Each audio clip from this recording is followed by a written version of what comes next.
بسم اللہ الرحمن الرحیم۔ السلام علیکم۔ جنات کی ٹرین اور مسافر لڑکی۔ وہ ٹرین کا انتظار کر رہی تھی۔ اسے جس لڑکے نے وقت دیا ہوا تھا وہ دوبارہ پلٹ کر نہیں آیا تھا، اور وہ سوچ سوچ کر پاگل ہو رہی تھی کہ کہیں اس لڑکے نے اسے دھوکہ تو نہیں دیا ہے، کہیں ایسا تو نہیں وہ اسے چھوڑ کر چلا گیا ہو۔ یہ سوچنا تھا کہ وہ پھوٹ پھوٹ کر رونے لگی۔ وہ اپنا گھر بار سب کچھ چھوڑ کر آ چکی تھی، اور اب جس کے لیے اس نے سب کچھ چھوڑا تھا اس کا کہیں بھی نام و نشان نہیں تھا۔ ابھی وہ یہ سب کچھ سوچ ہی رہی تھی کہ اچانک سے ایک ٹرین اس کے سامنے آ کر رکی۔ ابھی ٹرین کے آنے کا وقت تو نہیں ہوا تھا، تو یہ ٹرین کون سی تھی اور یہ کہاں جا رہی تھی؟ ابھی وہ یہ سب سوچ ہی رہی تھی کہ اس ٹرین سے آوازیں آنے لگیں کہ جن لوگوں نے ٹرین میں سوار ہونا ہے جلدی سے ٹرین میں سوار ہو جائیں۔ عالیہ کچھ بھی سوچے سمجھے بغیر ٹرین میں سوار ہو گئی۔ وہ نہیں جانتی تھی کہ یہ ٹرین کہاں جا رہی ہے، اس کی منزل کہاں ہے۔ جس ڈبے میں وہ بیٹھی ہوئی تھی اس کے سامنے ایک لڑکی بیٹھی تھی۔ وہ لڑکی بہت ہی زیادہ خوبصورت اور دلکش تھی۔ وہ عالیہ کو بہت غور سے دیکھ رہی تھی۔ عالیہ کا رویا رویا سا چہرہ، روئی ہوئی نم آنکھیں اور چہرے پر پھیلی سوچ کی لکیریں اسے پریشان ظاہر کر رہی تھیں۔ وہ لڑکی پہلے تو کافی دیر اسے خاموشی سے دیکھتی رہی، پھر اس سے پوچھا کہ تم کون ہو اور کہاں جا رہی ہو؟ عالیہ نے کوئی جواب نہیں دیا، کیونکہ وہ اجنبیوں کے ساتھ ایک دم سے زیادہ فری نہیں ہو جاتی تھی اور نہ ہی اپنے دل کی بات کرتی تھی۔ وہ لڑکی پھر سے بولی، مجھے بتاؤ، ہو سکتا ہے میں تمہاری کوئی مدد کر سکوں۔ مجھے بتاؤ تم نے کہاں جانا ہے، تم کیوں پریشان ہو رہی ہو؟ عالیہ نے اسے بتایا کہ وہ ایک لڑکے کے ساتھ محبت کرتی تھی۔ اس لڑکے کے ساتھ سوشل میڈیا پر بات ہوئی تھی۔ کچھ دن بات کرنے کے بعد عالیہ اس کے ساتھ سنجیدہ ہو گئی تھی اور زندگی گزارنے کی خواب دیکھنے لگی تھی۔ کچھ دن کے بعد اسے لگنے لگا تھا کہ اس کا اس لڑکے کے بغیر جینا محال ہو چکا ہے۔ عالیہ کی بچپن میں ہی اپنی خالہ کے بیٹے کے ساتھ منگنی ہو چکی تھی، اور اب ان دونوں کی شادی ہونے والی تھی، مگر عالیہ اس لڑکے کی محبت میں مبتلا ہو چکی تھی، اس لیے وہ کسی بھی صورت اپنے خالہ زاد کے ساتھ شادی کرنے پر تیار نہیں تھی۔ اس نے جب اس لڑکے کو یہ بات کہی تو اس لڑکے نے پہلے تو ٹال مٹول سے کام لیا اور کہا میرے گھر والے نہیں مانتے، مگر پھر نہ جانے اس لڑکے کے ذہن میں کون سا شیطانی خیال آ گیا۔ اس نے کہا ٹھیک ہے، میں تمہارے ساتھ شادی کرنے کے لیے تیار ہوں، مگر تمہیں اس کے لیے گھر سے بھاگ کر آنا ہوگا اور اپنے ساتھ تمام زیورات اور نقدی لے کر آنی ہوگی۔ عالیہ اس بات پر چونکی تھی کہ اگر وہ اس سے محبت کرتا ہے تو وہ اسے زیور اور پیسے لانے کو کیوں کہہ رہا ہے، مگر چونکہ وہ اس کی محبت میں اندھی ہو چکی تھی اور اس کی ہر بات پر آنکھیں بند کر کے اعتماد کرنے لگی تھی، اس لیے جیسے جیسے اس لڑکے نے کہا وہ ویسے ہی کرتی گئی اور اپنے گھر سے بھاگ آئی۔ اسے گھر سے بھاگے ہوئے کئی گھنٹے ہو چکے تھے، مگر رات کا وقت تھا، سب لوگ سو رہے تھے۔ ابھی تک شاید اس کے گھر والے اس کے باہر جانے کی خبر سے انجان تھے۔ عالیہ نے مزید بتایا کہ جب یہاں پر وہ آئے تو لڑکا انتظار کر رہا تھا، اور لڑکی نے یہ کہہ کر بیگ اس کے ہاتھ سے لے لیا کہ وہ اس کی حفاظت زیادہ بہتر طریقے سے کر سکتا ہے۔ پھر اس نے کہا کہ وہ اس کے لیے کچھ کھانے کے لیے لے کر آتا ہے۔ اسے گئے ہوئے اب کافی دیر ہو چکی ہے۔ وہ لڑکے کا نمبر ملا رہی ہے اور نمبر بند جا رہا ہے۔ یہ کہہ کر عالیہ رونے لگی، کہنے لگی اب تو میں گھر بھی واپس نہیں جا سکتی، اور میرے پاس تو 1 روپیہ بھی نہیں ہے۔ مجھے سمجھ نہیں آ رہا میں کہاں جاؤں، میں کیا کروں؟ عالیہ پھوٹ پھوٹ کر رونے لگی۔ اس کی کہانی سننے والی لڑکی کو اس پر غصہ تو بہت زیادہ آیا، مگر یہ وقت غصہ دکھانے کا نہیں تھا، اسے جلد ہی کچھ کرنا تھا۔ اقرا نے جب اپنے سامنے دیکھا تو حیران رہ گئی، کیونکہ وہ لڑکی وہاں سے غائب ہو چکی تھی۔ اقرا کو ڈر لگ رہا تھا کہ کوئی ایک دم سے بیٹھے بٹھائے کیسے غائب ہو سکتا ہے، کیا یہ لڑکی کوئی اور مخلوق تھی؟ ابھی وہ سوچ ہی رہی تھی جب وہ لڑکی دوبارہ سے ظاہر ہوئی۔ اب اس کے ہاتھ میں وہی بیگ تھا جو عالیہ کا تھا۔ عالیہ بیگ دیکھ کر بہت خوش ہو گئی اور اس لڑکی سے پوچھنے لگی کہ تم کون ہو؟ لڑکی نے بتایا میرا نام دلاویز ہے، میں ایک جن زادی ہوں، میں اکثر یہ پراسرار ٹرین لے کر نکلتی ہوں اور جب کبھی تمہارے جیسی بے وقوف یا کوئی مجبور لڑکی مجھے ملتی ہے تو میں اس کی مدد کرتی ہوں۔ عالیہ یہ سن کر شرمندہ ہو گئی۔ وہ جن زادی کہنے لگی، تمہارے ماں باپ جنہوں نے تمہیں بچپن سے لے کر اب تک پالا پوسا، بڑا کیا، تم سے اتنی زیادہ محبت کی، تمہارا خیال رکھا، تمہاری ہر فرمائش پوری کی، تم پل بھر میں ان کی محبت کو، ان کی عزت کو روند کر گھر سے باہر نکل آئی، تمہیں ان کا خیال نہیں آیا؟ اب عالیہ سر جھکا کر بیٹھ گئی تھی۔ اسے اب اس جن زادی سے خوف نہیں آ رہا تھا، بلکہ شرم آ رہی تھی کہ وہ اس کے بارے میں کیا سوچ رہی ہوگی۔ اس کے بعد جن زادی نے کہا کہ میں تمہیں تمہارے گھر تک پہنچا دیتی ہوں، کسی کو کچھ بھی پتہ نہیں چلے گا، اور اگر کسی کو کچھ پتہ چل بھی گیا تو میں اس کی یادداشت سے یہ بات مٹا دوں گی۔ مجھے یہ بتاؤ، تمہیں یہاں پر آتے ہوئے کسی نے دیکھا تو نہیں؟ عالیہ نے نفی میں سر ہلایا۔ اس جن زادی نے عالیہ کا ہاتھ پکڑا اور چٹکی بجا کر وہاں سے غائب ہو گئی۔ اب جب عالیہ نے دیکھا، وہ اپنے کمرے میں کھڑی تھی۔ پورے گھر میں خاموشی کا راج تھا، یقیناً سب لوگ سو رہے ہوں گے۔ جن زادی نے گھوم پھر کر پورے گھر میں دیکھا کہ کہیں کسی کو عالیہ کے بارے میں کچھ پتہ تو نہیں چلا، مگر جب اسے پتہ چلا کہ پورے گھر میں سکوت ہے تو وہ پھر سے عالیہ کو سمجھانے لگی اور دوبارہ ایسی بے وقوفی کرنے سے منع کیا۔ عالیہ نے اس سے وعدہ لیا کہ وہ ایسا کچھ بھی نہیں کرے گی۔ اس کے بعد عالیہ نے اپنے گھر والوں کی مرضی سے شادی کر لی اور اپنی زندگی میں مگن ہو گئی۔ دلاویز جن زادی روزانہ ٹرین لے کر نکلتی تھی اور اسے جو بھی مجبور انسان نظر آتا تھا وہاں سے ٹرین میں سوار کر لیا کرتی تھی، اور پھر اس کی کہانی سننے کے بعد اس کی مدد بھی کرتی تھی۔ کئی بار اس نے گھر سے بھاگی ہوئی لڑکیوں کو گھر میں واپس بھیجا تھا۔ کئی لڑکیوں کی زندگی برباد ہونے سے بچ گئی۔ پھر اس کی ٹرین میں ایک مظلوم لڑکی سوار ہوئی جو اپنی ساس کے مظالم کا شکار تھی۔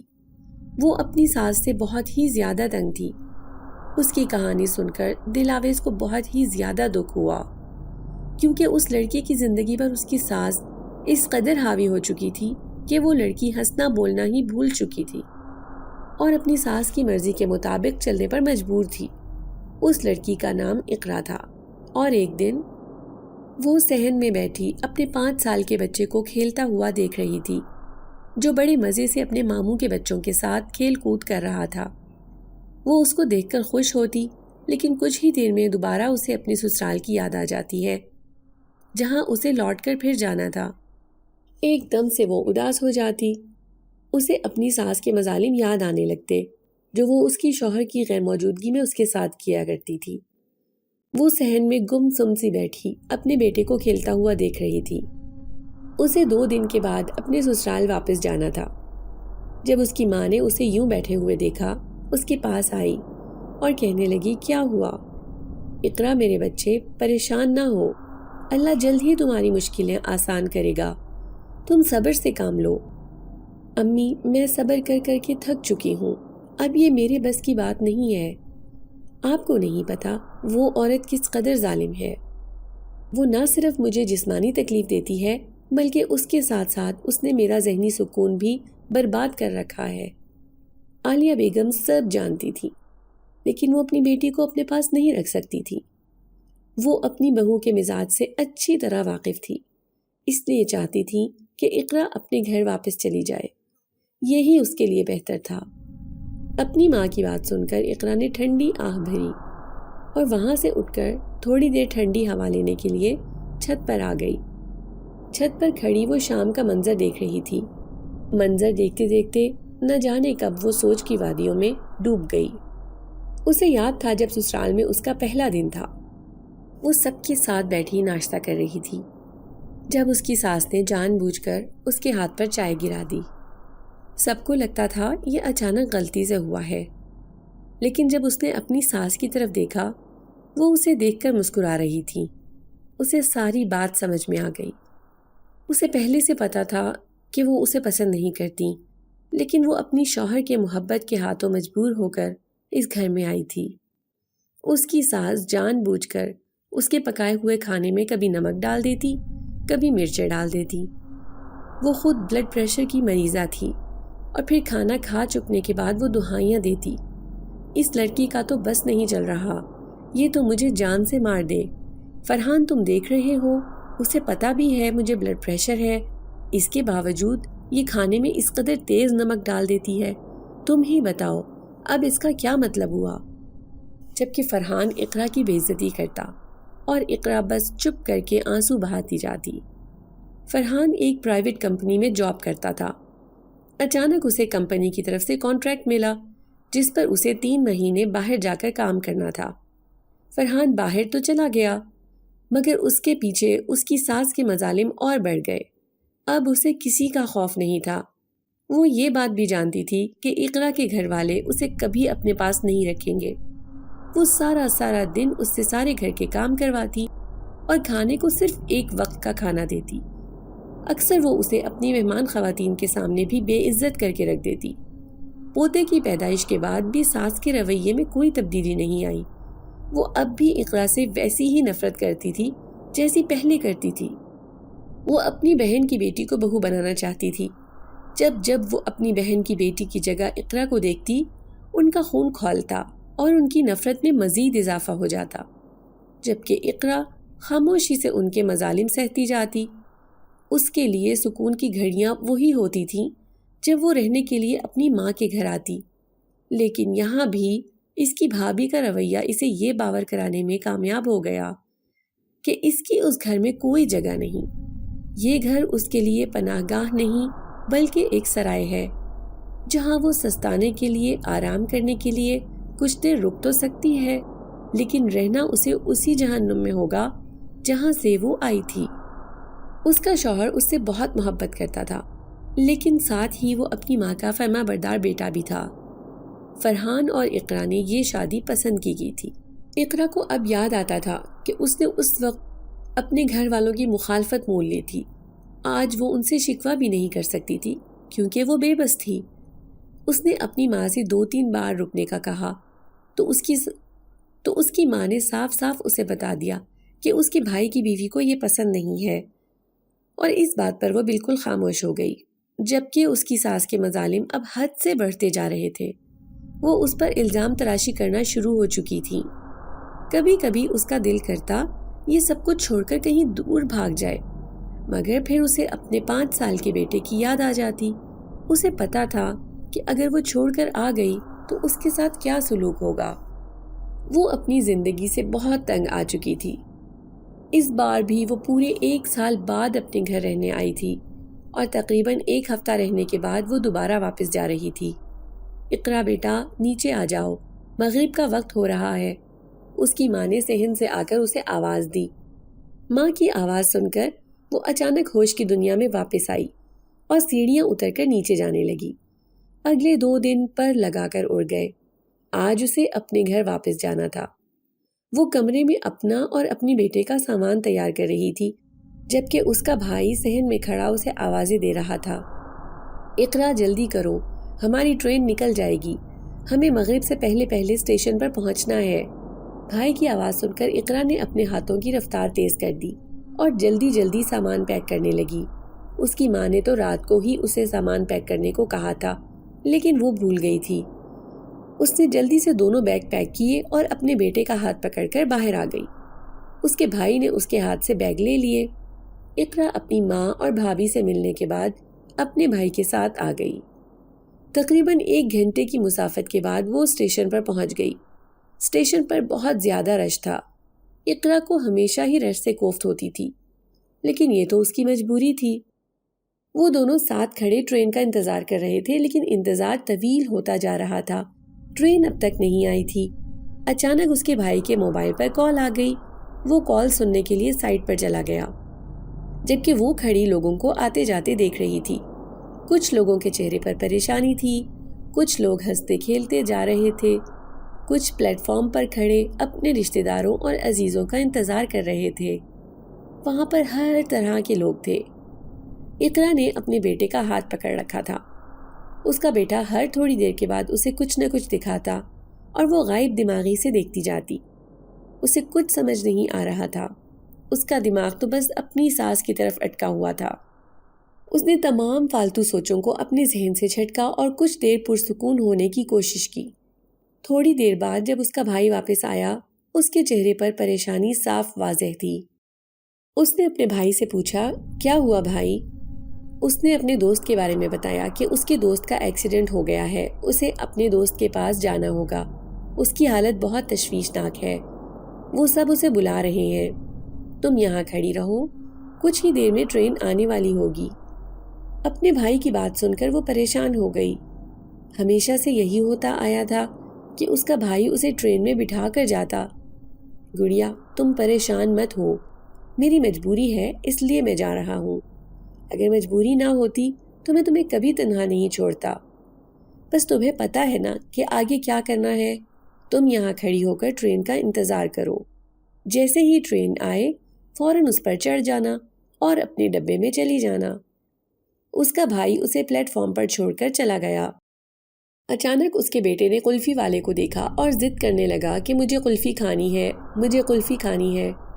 اس نے اپنے بیٹے کو سمجھایا، ضد مت کرو، میں تمہیں وہاں لے جا کر لے دوں گی، ابھی ہماری ٹرین آنے والی ہے، کہیں وہ نکل نہ جائے۔ لیکن اس کا بیٹا مسلسل ضد کر رہا تھا۔ پھر اس کی ضد کے آگے ہار مانتے ہوئے وہ وہاں اسے قلفی دلانے چلی گئی۔ قلفی والے کو ڈھونڈنے اور اپنے بیٹے کو قلفی دلوانے میں اسے کافی دیر لگی۔ پھر جب وہ واپس آئے تو اس نے دیکھا کہ ٹرین تو ابھی تک نہیں آئی تھی، لیکن پلیٹ فارم پر لوگوں کا رش بھی بہت کم ہو چکا تھا۔ اس نے اس خیال کو جھٹکنے کی کوشش کی کہ شاید ٹرین چلی گئی ہے۔ اس نے پلیٹ فارم پر کھڑے لوگوں سے پوچھا کہ ٹرین ابھی تک نہیں آئی۔ انہوں نے اسے بتایا کہ ٹرین تو کب کی یہاں سے چلی گئی ہے۔ اقرا کو اپنے پیروں کے نیچے سے زمین نکلتی ہوئی محسوس ہوئی۔ وہ ایک دم سے بہت پریشان ہو گئی۔ اس نے پوچھا کہ کوئی دوسری ٹرین آنے کے چانس ہے یا نہیں۔ انہوں نے اسے بتایا کہ اگلی ٹرین تو اب صبح ہی آئے گی۔ وہ پلیٹ فارم پر کھڑی پریشان تھی اور سوچ رہی تھی کہ اب کیا کرے۔ اچانک اس کو دور سے ایک ٹرین آتی ہوئی دکھائی دی۔ جب وہ ٹرین پاس آئی، اقرا نے دیکھا کہ وہ کافی بوسیدہ اور پرانی تھی۔ اقرا کچھ بھی سوچے سمجھے بغیر اس ٹرین پر چڑھ گئی۔ اس کے چڑھتے ہی وہ ٹرین وہاں سے رخصت ہو گئی۔ اقرا نے دیکھا کہ ٹرین میں عجیب و غریب سے لوگ بیٹھے ہوئے تھے۔ اقرا کو تھوڑا عجیب لگنے لگا، سارے ڈبے فل تھے۔ اقرا نے اپنے ٹکٹ پر ڈبے کا نمبر دیکھا، وہ 6 نمبر تھا۔ اقرا 6 نمبر والے ڈبے کی طرف چل دی۔ وہ راستے میں چلتے ہوئے لوگوں کو دیکھتی جا رہی تھی۔ ان لوگوں کے چہرے احساسات اور جذبات سے عاری تھے، لیکن کچھ ڈبوں میں اچھے لوگ بھی موجود تھے جن کی حالت ان لوگوں سے قدرے بہتر تھی اور ان کے چہرے پر مسکراہٹیں تھیں۔ وہ آپس میں ہنستے کھیلتے باتیں کر رہے تھے اور کبھی ایک آدھ نظر اٹھا کر ان کو دیکھ لیتے۔ اقرا اپنے بیٹے کا ہاتھ پکڑ کر اپنے ڈبے میں آ گئی۔ اس نے دیکھا وہ ڈبہ خالی تھا، وہاں پر 2 لوگوں کی سیٹ تھی۔ ایک سیٹ پر غالباً کسی عورت کا سامان پڑا ہوا تھا جو وہاں پر موجود نہیں تھی۔ اقرا نے اپنا سامان رکھا اور اپنی سیٹ پر جا کر اپنے بیٹے کے ساتھ بیٹھ گئی اور اس کے ساتھ آس پاس کی ادھر ادھر کی باتیں کرنے لگی۔ تھوڑی ہی دیر میں ڈبے میں وہ خاتون واپس آ گئی۔ وہ عورت بہت عجیب و غریب تھی۔ اس کی شکل پر منحوسیت پھیلی ہوئی تھی اور اس کا چہرہ جذبات سے عاری تھا۔ اقرا نے اسے دیکھا اور خوف کی ایک جھرجھری لی۔ اس نے اس عورت کو دیکھ کر اسے سلام کیا، لیکن اس عورت نے سلام کا کوئی جواب نہ دیا اور خاموشی کے ساتھ اپنی سیٹ پر آ کر بیٹھ گئی۔ اقرا کو تھوڑا عجیب تو لگا، لیکن وہ خاموش ہو گئی۔ اقرا اس بات سے بالکل انجان تھی کہ جس ٹرین پر وہ سوار ہوئی ہے وہ انسانوں کی نہیں بلکہ جنات کی ٹرین تھی۔ وہ اچھے جنات تھے۔ لیکن اب اقرا جس عورت کے ساتھ بیٹھی تھی وہ کافی غصے والی تھی۔ اس جنزادی کو تنہائی میں رہنا پسند تھا، لیکن اپنے ساتھ ایک انسان کی موجودگی دیکھ کر اسے غصہ آ گیا۔ اس وقت تو اس نے اسے کچھ نہیں کہا، لیکن رات میں اس نے اس کو سبق سکھانے کا فیصلہ کیا۔ اقرا کی ماں نے گھر سے نکلتے وقت اسے کھانے کے ڈبے بھر بھر کر دیے تھے جس میں ہر قسم کا کھانا پڑا ہوا تھا۔ اقرا حیران ہوئی کیونکہ رات کافی ہو چکی تھی، لیکن ابھی تک کھانا پوچھنے کے لیے کوئی بھی نہیں آیا تھا۔ اقرا نے خاموشی کے ساتھ ایک کھانے کا ڈبہ نکالا اور اپنے بیٹے کے ساتھ کھانا کھانے لگی۔ کھانا کھانے سے پہلے اس نے اس عورت سے بھی پوچھا، لیکن اس عورت نے اقرا کو ایسا گھورا کہ وہ خاموشی سے نظریں جھکا کر خود ہی کھانا کھانے لگی۔ وہ عورت مسلسل اقرا اور اس کے بیٹے کو عجیب نظروں سے گھور رہی تھی۔ اقرا کو خود اس عورت سے خوف محسوس ہونے لگا تھا۔ اس نے بار بار اس خیال کو جھٹکنے کی کوشش کی لیکن وہ ناکام ہو گئی۔ کچھ ہی دیر میں اقرا کے اوپر سے نظروں کی تپش ہٹ گئی۔ اس نے دیکھا کہ وہ آنکھیں بند کر کے سوئی ہوئی تھی۔ اقرا نے سکون کا سانس لیا اور اپنے بیٹے کو دیکھا جو آنکھیں بند کیے میٹھی نیند سو رہا تھا۔ خود بھی اس نے سکون کے ساتھ آنکھیں بند کر لیں۔ رات کافی ہو چکی تھی اور تھکن سے اس کا برا حال تھا۔ کچھ ہی دیر میں وہ نیند کی وادیوں میں اتر گئی۔ رات کسی پہر اچانک اقرا کی آنکھ کھل گئی۔ اس نے آس پاس دیکھا، گہرا اندھیرا تھا۔ اقرا نے موبائل کی ٹارچ آن کی اور اس کی حیرت کی انتہا نہ رہی کہ اس کا بیٹا اس کے پاس موجود نہیں تھا اور ڈبہ خالی تھا۔ وہ عورت بھی وہاں موجود نہیں تھی۔ اقرا کو لگا کہ وہ عورت اس کے بیٹے کو اپنے ساتھ لے گئی ہے۔ اسے اپنی سانسیں رکتی ہوئی محسوس ہوئیں۔ اقرا نے شور مچا دیا، میری مدد کرو، وہ عورت میرا بیٹا لے گئی ہے۔ لیکن اس کی آواز پوری ٹرین میں گونج رہی تھی۔ اقرا کو حیرت کا جھٹکا اس وقت لگا جب اس نے محسوس کیا کہ وہ ٹرین رکی ہوئی ہے اور اس کی آواز پلٹ کر اسی کے پاس واپس آ رہی ہے۔ اقرا نے ڈرتے ڈرتے اپنے ڈبے کا دروازہ کھولا۔ اس نے دیکھا اگلا ڈبہ بھی خالی تھا۔ بالکل اسی طرح پوری ٹرین خالی تھی۔ اقرا کو خوف محسوس ہونے لگا۔ خوف اور بے بسی سے اس کا برا حال ہو رہا تھا۔ اسے بار بار اپنے بیٹے کی یاد آ رہی تھی اور شدید بے بسی محسوس ہو رہی تھی کہ اس کے ساتھ یہ کیا ہو رہا ہے۔ چلتی ہوئی ٹرین اچانک کیسے رک گئی؟ اتنے سارے لوگ کہاں گئے؟ اسے پتہ کیوں نہیں لگا کہ یہاں پر کیا ہوا ہے؟ اقرا نے پوری ٹرین میں چیک کر لیا لیکن ٹرین خالی تھی۔ اچانک اقرا کو ڈرائیور کا خیال آیا۔ اس نے ڈرائیور کے ڈبے میں جانے کا سوچا اور وہاں سے چل دی۔ اس خاموشی میں اسے شدید خوف محسوس ہو رہا تھا۔ دور دور سے جانوروں کے غرانے کی آوازیں آ رہی تھیں۔ ایسا لگ رہا تھا کہ ٹرین جنگل کے بیچوں بیچ آ کر رکی ہے۔ اس بات کی تصدیق بھی اس نے کر لی۔ اس نے ٹرین سے باہر جھانکا۔ اس نے دیکھا وہاں پر ایک بہت بڑا اور گہرا جنگل تھا۔ اب صحیح معنوں میں اقرا کے پسینے چھوٹنے لگے۔ جب اقرا ڈرائیور کے ڈبے میں پہنچی اس نے دیکھا ڈرائیور کی سیٹ پر کوئی آدمی بیٹھا تھا۔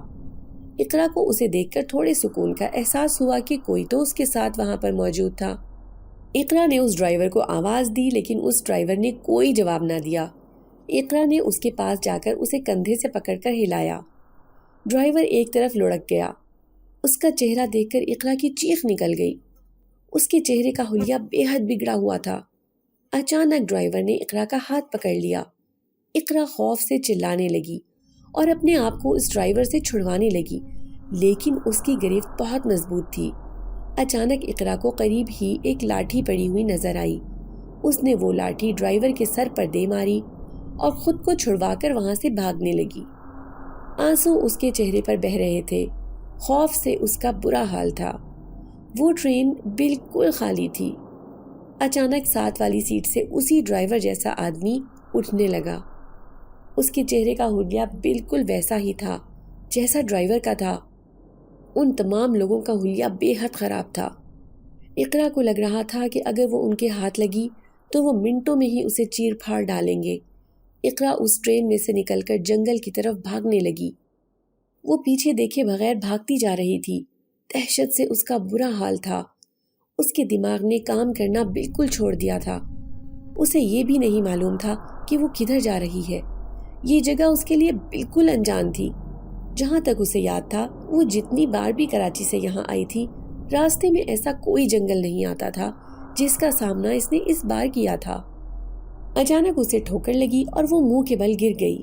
اپنے پیچھے اسے کسی جانور کی غراہٹ سنائی دی۔ اقرا کا اوپر کا سانس اوپر اور نیچے کا سانس نیچے رہ گیا۔ خوف کی ایک شدید لہر اس کے جسم پر دوڑ گئی۔ جب اقرا نے پلٹ کر دیکھا دہشت سے اس کا برا حال ہو گیا۔ وہاں ایک بہت ہی عجیب و غریب قسم کا جانور کھڑا تھا جس کے دانتوں سے خون ٹپک رہا تھا اور اس کی آنکھیں دہشت کے مارے لال تھیں۔ وہ اقرا کو گھورے جا رہا تھا۔ وہ جانور آہستہ آہستہ اقرا کی طرف بڑھنے لگا۔ اقرا نے اٹھنے کی کوشش کی لیکن اسے شدید چوٹ لگی تھی جس کی وجہ سے اس سے اٹھنا مشکل ہو رہا تھا۔ وہ جانور اس پر جھپٹا۔ اچانک اقرا کی آنکھ کھل گئی۔ وہ زور زور سے چلا رہی تھی اور مدد کے لیے پکارے جا رہی تھی۔ ٹرین میں موجود باقی جنات کو پتہ چل گیا کہ کوئی اسے تنگ کر رہا ہے۔ انہیں شدید غصہ آیا۔ ان میں سے ایک جن زادی آئی جو بہت اچھی اور نیک تھی۔ وہ اقرا کے پاس آئی اور اسے تسلی دے کر بولی کہ سب ٹھیک ہے، آپ کیوں رو رہی ہیں؟ اتنی ڈری ہوئی کیوں ہیں؟ سہارا ملتے ہی اقرا زور زور سے رونے لگی۔ تھوڑی دیر بعد جب وہ ہوش میں واپس آئی، اس نے دیکھا اس کے بیٹے کے چہرے پر خوف واضح تھا۔ اس نے اپنے اور اپنے بیٹے کے آنسوؤں کو پوچھا اور اپنے بیٹے کو اپنے سینے سے لگا لیا۔ وہ نہ جانے کیوں خوف زدہ ہو رہا تھا۔ وہ جن زادی اقرا کو تسلی دینے لگی کہ ضرور تم نے کوئی ڈراؤنا خواب دیکھ لیا ہے، اب سب ٹھیک ہے۔ اس دوران اقرا کی نظر دوسری جن زادی پر پڑی جو وہاں پر چھپی ہوئی تھی اور اسے دیکھ رہی تھی۔ اس نے ہی اقرا کو ڈرایا تھا کیونکہ وہ اقرا کے ساتھ اس کے ڈبے میں موجود تھی۔ جن زادی اسے غصے کے ساتھ گھور کر پوچھنے لگی کہ تم نے اسے کیوں ڈرایا۔ وہ جن زادی بھی شرمندہ ہو گئی۔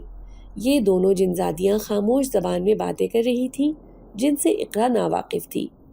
دل آویز اقرا کو اپنے ساتھ اپنے ڈبے میں لے گئی۔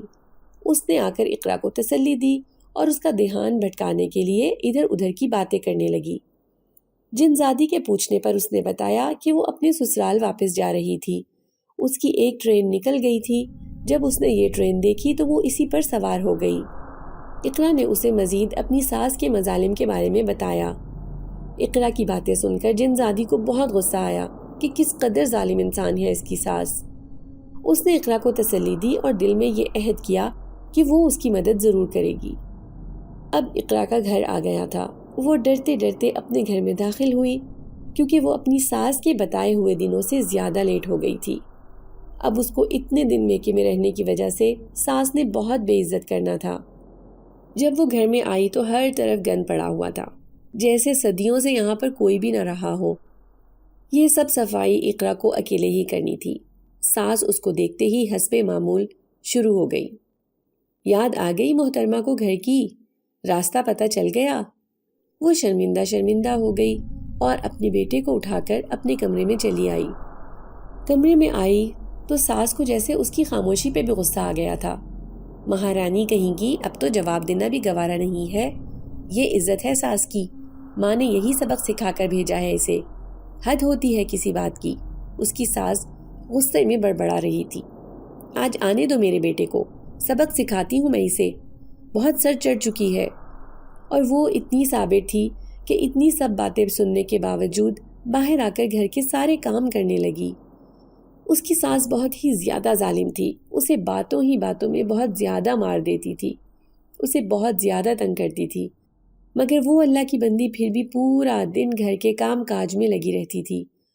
اور شام کو جب اس کا شوہر گھر آتا تھا تو وہ اپنے بیٹے کو بھی اس کے خلاف بھڑکاتی تھی اور اس سے بھی اپنی بہو کو ڈانٹ پڑواتی تھی۔ ماں کو دکھانے کے لیے وہ بھی غصہ کرتا تھا اور اس کو ڈانٹ بھی دیتا تھا۔ وہ اس کے ساتھ پیار بھی بہت کرتا تھا مگر اپنی ماں کی وجہ سے مجبور تھا۔ اس کی ماں بہت زیادہ سخت عورت تھی۔ وہ نہ جانے کیوں اپنی بہو سے اتنی زیادہ نفرت کرتی تھی۔ اس کی نفرت تو اس کے بیٹے کی سمجھ سے بھی باہر تھی۔ وہ اسی ایک امید پر زندہ تھا کہ اس کی ماں کسی دن بیوی کے ساتھ ٹھیک ہو جائے گی۔ آدھی رات کا وقت تھا، سب لوگ اپنے کمرے میں آرام سے سوئے ہوئے تھے۔ اتنے میں اس کی ساس مریم خاتون کو ایسا لگا جیسے ان کا کمبل کسی نے کھینچ کر اتار دیا ہو۔ وہ ایک دم سے اٹھ کر بیٹھ جاتی ہے اور حیران ہوتی ہے کہ اس کا کمبل کیسے اترا۔ وہ پھر سے کمبل دوبارہ اوپر کر کے سو جاتی ہیں۔ اب کی بار ان کے ساتھ دوبارہ یہی عمل ہوتا ہے، دوبارہ سے کوئی چیز ان کا کمبل کھینچ لیتی ہے۔ اب تو وہ ڈر جاتی ہے، زور زور سے چلا کر اپنے بیٹے کو آوازیں دینے لگتی ہیں۔ بیٹا ایک دم سے ہڑبڑا کر اٹھتا ہے، دیکھتا ہے کہ آواز کہاں سے آ رہی ہے۔ ماں کی آواز سن کر بیٹا پریشان ہو جاتا ہے، بھاگتے ہوئے ان کے کمرے میں جاتا ہے تو وہ آگے حیران پریشان سی اپنے بستر پر بیٹھی ہوئی ہے۔ اپنے بیٹے کو دیکھ کر وہ رونے لگتی ہیں، کہتی ہیں مجھے ڈر لگ رہا ہے۔ وہ ان کو بہلانے لگا۔ اس نے ان سے پوچھا کہ کیا ہوا ہے، مگر وہ اسے کچھ بھی نہیں بتا رہی۔ کہتی ہیں بس لائٹ آن رکھو اور اسی کمرے میں سو جاؤ۔ بیٹا پریشان ہو جاتا ہے مگر ساتھ ہی چارپائی پر لیٹ جاتا ہے۔ ساری رات ان پر آیت الکرسی پڑھ کر دم کرتا رہتا ہے اور ان کے بارے میں سوچتا سوچتا نہ جانے کب سو جاتا ہے۔ صبح اس کی آنکھ بیوی کے اٹھانے پر کھلی۔ وہ اس کے یہاں سونے پر حیرت کا اظہار کر رہی تھی۔ اس نے بتایا کہ رات کو امی ڈر گئی تھیں، اس لیے میں یہاں آ گیا۔ اب تو مریم بیگم کے دن رات اسی طرح سے گزرنے لگے اور وہ بہت ہی زیادہ خوفزدہ رہنے لگی تھی۔ وہ نماز، روزہ اور ذکر اذکار تو کرتی ہی رہتی تھی، مگر اس کے باوجود ان کے ساتھ پراسرار واقعات کیوں ہو رہے تھے وہ یہ سمجھنے سے قاصر تھی۔ کبھی ان کی چھڑی اپنی جگہ سے غائب ہو جاتی، کبھی وہ چائے اپنے پاس رکھتی اور چائے کا کپ اپنی جگہ سے غائب ہو جاتا، کبھی ڈراؤنے خوابوں کا سلسلہ شروع ہو جاتا، تو کبھی کوئی پراسرار عورت نظر آتی تھی، کبھی انہیں گھر میں چھوٹے بچے کھیلتے ہوئے نظر آتے۔ ان سب چیزوں سے وہ بہت زیادہ تنگ ہو چکی تھی۔ اس دن ان کی بہو بچوں کو لے کر بازار گئی ہوئی تھی اور انہیں گھر میں بچے کھیلتے ہوئے نظر آ رہے تھے۔ وہ بچے ان کے ساتھ شرارتیں کر رہے تھے، کبھی ان کا دوپٹہ کھینچ رہے تھے تو کبھی ان کی لاٹھی اٹھا کر بھاگنے لگتے تھے، غرض یہ کہ انہیں ہر طرح سے تنگ کر رہے تھے۔ اب وہ بہت ہی زیادہ خوفزدہ ہو چکی تھی۔ جب ان کی بہو واپس آئی تو وہ اسے کہنے لگی، آئندہ مجھے اکیلا چھوڑ کر مت جانا۔ انہوں نے کچھ اس انداز میں التجا کی کہ ان کی بہو تو حیران ہی رہ گئی کہ میری ساس کو کیا ہو گیا ہے، وہ اس طرح سے کیوں بات کر رہی ہیں۔ اس دن بھی وہ گھر میں اکیلی تھی اور ان کی بہو کو ایک فوتگی پر جانا پڑ گیا۔ گھر میں ان کے علاوہ کوئی بھی نہیں تھا۔ انہوں نے اپنی بہو کو جانے سے منع کیا، مگر وہ کہنے لگی کہ فوتگی پر جانا ضروری ہے، ورنہ لوگ ناراض ہو جائیں گے کہ میں اس موقع پر ان کے غم میں شامل نہیں ہو سکی۔ تب اس کی ساس کو مجبوراً اسے اجازت دینی پڑی، ورنہ وہ بالکل بھی گھر میں اکیلی رہنے پر راضی نہیں ہو رہی تھی۔ جب ان کی بہو چلی گئی تو اسے گئے تھوڑی ہی دیر گزری تھی کہ ان کے ساتھ پھر سے پراسرار واقعات کا سلسلہ شروع ہو چکا تھا۔ اب وہ بہت زیادہ تنگ آ چکی تھی۔ انہوں نے اب اس چیز کے ساتھ براہ راست بات کرنے کا فیصلہ کر لیا اور اس سے مخاطب ہو کر بولی کہ تم جو کوئی بھی ہو سامنے آؤ، میرے ساتھ چھپن چھپائی کا کھیل مت کھیلو، مجھے بتاؤ کہ تم کون ہو، مجھ سے کیا چاہتی ہو، کیوں تنگ کر رہی ہو۔ تب ان کے سامنے ایک عورت آئی، اس کا چہرہ آدھا جلا ہوا تھا۔ وہ ان سے مخاطب ہو کر بولی، میں ایک معصوم اور بے گناہ لڑکی تھی، میں اپنی ساس کی بہت زیادہ خدمت کرتی تھی، اس کی ہر بات مانتی تھی اور اس کا ہر طرح سے خیال رکھتی تھی، لیکن اس کے باوجود بھی میری ساس مجھ سے خوش نہیں تھی اور نہ وہ مجھے خوش دیکھ سکتی تھی۔ ایک دن اس نے مجھے آگ سے جلا دیا۔ اس دن گھر میں کوئی بھی نہیں تھا، اس نے سلنڈر لیک کر دیا تھا اور میں جل کر مر چکی تھی۔ اس نے میری موت کے بارے میں سب کو یہی کہا کہ میں نے خودکشی کی ہے اور میں نے جان کر ایسا کیا ہے۔ میں مر چکی تھی، میں اپنی صفائی میں کچھ بھی نہیں کہہ سکتی تھی۔ پھر اس کے بعد میں نے اپنی ساس سے انتقام لیا اور اس کو تڑپا تڑپا کر مارا۔ ابھی کچھ دن پہلے ہی میرا انتقام پورا ہوا ہے۔ اس دن میں یہاں سے گزر رہی تھی جب میں نے تمہارا اپنی بہو کے ساتھ ویسا ہی رویہ دیکھا جیسا میری ساس کا تھا۔ مجھے میری ساس کی یاد آ گئی۔ میں بھی تمہاری بہو کی طرح معصوم تھی اور پورا دن گھر کے کام کاج میں لگی رہتی تھی، اور میری ساس بھی تمہاری طرح کرتی تھی میرے ساتھ۔ اس لیے میں نے یہ فیصلہ کیا ہے کہ اب میں تمہیں ضرور مزہ چکھاؤں گی۔ تمہیں میں اس بات کا احساس دلاؤں گی کہ بہو بھی کسی کی بیٹی ہوتی ہے اور وہ بھی ایک انسان ہوتی ہے، اسے بھی دکھ اور درد کا احساس ہوتا ہے جو تمہارے جیسی عورتیں نہیں سمجھتی۔ مریم بیگم بہت ہی زیادہ پریشان ہو چکی تھی۔ وہ کہنے لگی، مجھے معاف کر دو، میں غلط تھی، میرے ساتھ میری ساس نے جو کیا وہی میں اپنی بہو کے ساتھ کر رہی تھی، لیکن اب میں وعدہ کرتی ہوں میں بہو کو اپنی بیٹی ہی سمجھوں گی اور اس کے ساتھ کسی قسم کی زیادتی نہیں کروں گی، اس کا بہت زیادہ خیال رکھوں گی اور اسے کبھی کسی قسم کی تکلیف نہیں ہونے دوں گی۔ وہ لڑکی کہنے لگی کہ ٹھیک ہے، میں ابھی کچھ دن یہیں پر رہ کر دیکھتی ہوں، تمہارے رویے میں بدلاؤ آیا تو میں واپس چلی جاؤں گی، ورنہ پھر میں ہمیشہ یہیں رہوں گی یا پھر تمہیں اپنے ساتھ لے جاؤں گی۔ یہ سن کر مریم بیگم تو بہت ہی زیادہ خوفزدہ ہو گئی تھی، مگر انہوں نے یہ فیصلہ کر لیا تھا کہ انہیں اپنی زندگی بہت پیاری ہے، اس لیے جیسا یہ لڑکی کہتی ہے انہیں ویسا ہی کرنا چاہیے۔ وہ لڑکی کوئی اور نہیں جن زادی دلاویز تھی جو ان کی بہو کو اس ٹرین میں ملی تھی اور وہ اس کے ساتھ ہی آ گئی۔ دراصل اس جنزادی کی ساس بھی بہت ہی زیادہ ظالم تھی اور وہ دلاویز کو بہت زیادہ تنگ کرتی تھی۔ اس کے مرنے پر ہی دلاویز نے سکھ کا سانس لیا تھا اور اس نے یہ فرضی کہانی مریم بیگم کو سنائی تھی تاکہ وہ ڈر جائیں اور اپنا رویہ اپنی بہو کے ساتھ بہتر کر لیں۔ اس کے بعد مریم بیگم پر بہت ہی زیادہ اثر ہوا تھا۔ ان کا ایک دم سے ہی اپنی بہو کے ساتھ رویہ بدل گیا تھا اور ان کی بہو کو ان کے بدلے ہوئے رویے پر حیرانی تو تھی، مگر ساتھ ہی وہ خوش بھی تھی کہ گھر کا ماحول بہت ہی زیادہ اچھا ہو گیا تھا۔ یہ تبدیلی اس کے لیے بہت ہی خوشگوار ثابت ہوئی تھی۔ اقرا ہمیشہ سے گھر کا ایسا ہی پرسکون ماحول چاہتی تھی، مگر وہ اس تبدیلی کے محرک کو سمجھنے سے قاصر تھی۔ اب اس کی ساس کی زبان اسے بیٹی بیٹی کہتے ہوئے تھکتی نہیں تھی۔ اقرا کا شوہر بھی بہت خوش تھا۔ چلو دیر سے ہی صحیح، اس کی امی کو خیال تو آ گیا کہ گھر کا ماحول وہ خود ہی خوشگوار بنا سکتی ہیں اور یہ ان پر ہی منحصر ہے کہ وہ گھر کے ماحول کو خوشگوار بناتی ہیں یا برا بناتی ہیں۔ وہ باتوں ہی باتوں میں کتنی بار ٹوک چکا تھا ان کو، مگر جب بھی وہ اس طرح کی کوئی بات کرتا وہ اسے جورو کا غلام ہونے کا طعنہ دے کر خاموش کروا دیا کرتی تھی اور وہ بیچارہ اپنا سا منہ لے کر رہ جاتا تھا۔ اب یہ تبدیلی سب کے لیے خوش آئند تھی اور اقرا کو بھی عجیب سی بات محسوس ہونے لگی تھی۔ اسے ایسے لگتا تھا جیسے کوئی اس کی مدد کر رہا ہے۔ وہ جب بھی کوئی کام کرنے لگتی تو اس کا کام پہلے سے زیادہ جلدی سے ہونے لگتا تھا۔ کوئی تھا جو اس کی مدد کر رہا تھا۔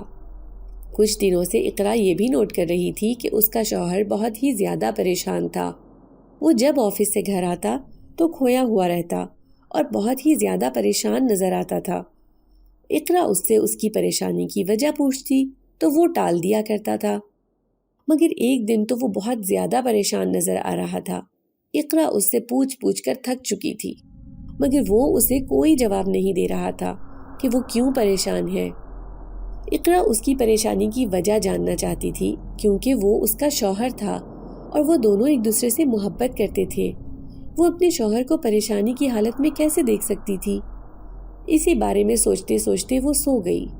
نہ جانے رات کے کس پہر اس کی ایک انجانے سے احساس کے ساتھ آنکھ کھلی۔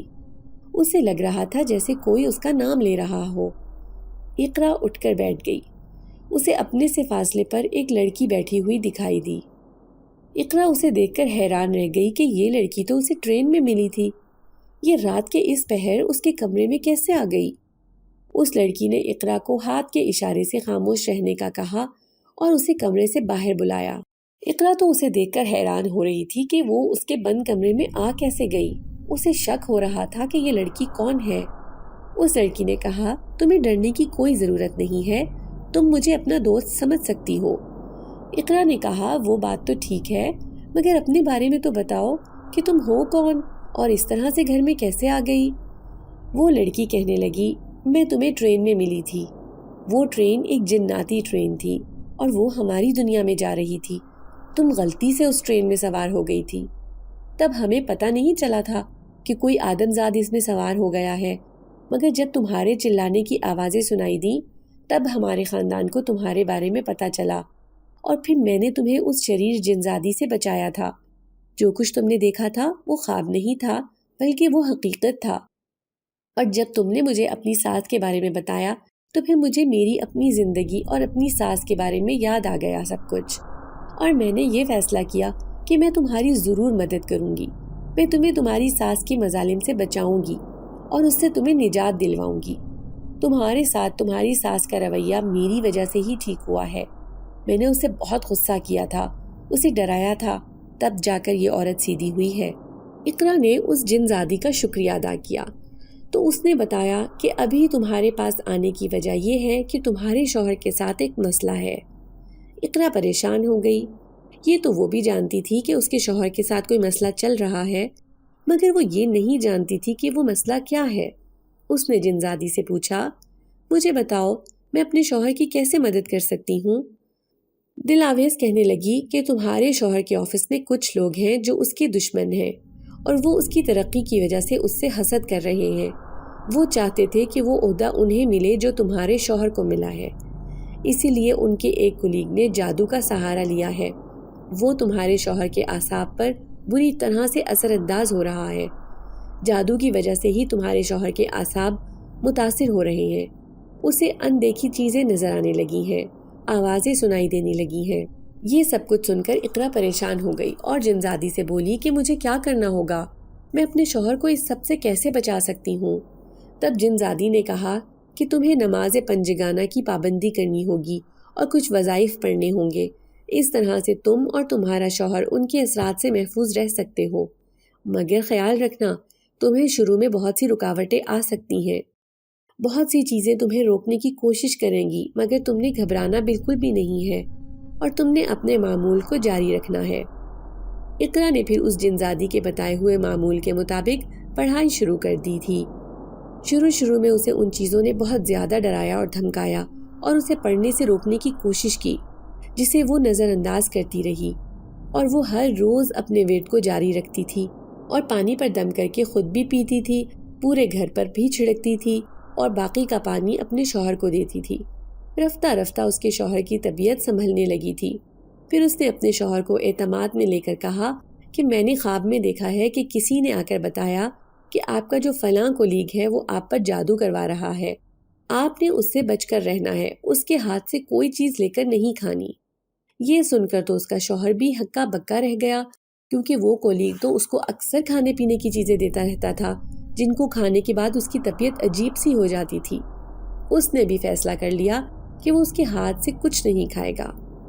پھر کچھ دنوں کے بعد جنزادی دوبارہ اقرا کے سامنے آئی اور اسے بتایا کہ اس کی کولیگ نے ایک بڑا وار کیا ہے اور اس کے لیے تمہیں ایک بڑا عمل کرنا ہوگا. اقرا یہ سن کر پریشان تو ہو گئی تھی, مگر اس کو مقابلہ تو کرنا ہی تھا. وہ اس کے ساتھ مقابلہ کرنے کے لیے تیار ہو گئی تھی. اس عمل میں اس نے بہت زیادہ رکاوٹیں برداشت کی تھیں, بہت زیادہ مشکلات کو جھیلا تھا, مگر پھر بھی وہ ثابت قدم رہی تھی. اقرا اپنے خاندان کو بچانے کے لیے کسی بھی حد تک جا سکتی تھی, اور یہاں تو سوال اس کے شوہر کا تھا. اپنے شوہر کی محبت میں تو وہ کسی حد تک بھی جا سکتی تھی. پھر جب اس کا 21 دن کا عمل مکمل ہو گیا تو اس کے شوہر نے بتایا کہ اس کی کولیگ کی بہت ہی پراسرار طریقے سے موت واقع ہو چکی ہے.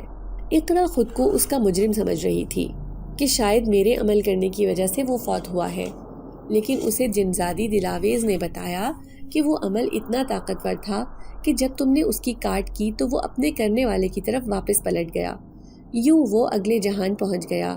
جنزادی نے کہا کہ اسی لیے تو ایسے عمل کرنے سے انسان کو منع کیا گیا ہے. انسان کو کبھی بھی برے اعمال سر انجام نہیں دینے چاہیے. برے کام کا نتیجہ برا ہی ہوتا ہے, اور اسی لیے تو جادو اسلام میں منع ہے. جادو کرنے اور کروانے والا دونوں ہی گناہگار ہوتے ہیں.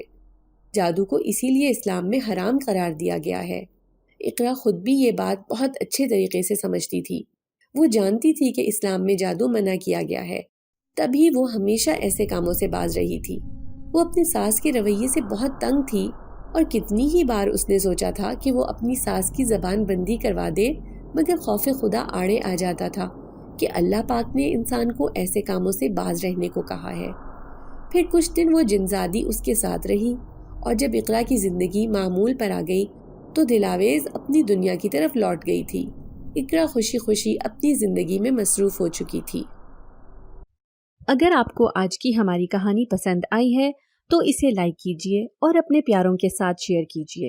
اور ہاں, اگر آپ نے ابھی تک ہمارا چینل سبسکرائب نہیں کیا تو ضرور کیجیے. ملتے ہیں کل ایک نئی اور دلچسپ کہانی کے ساتھ. تب تک کے لیے اللہ حافظ.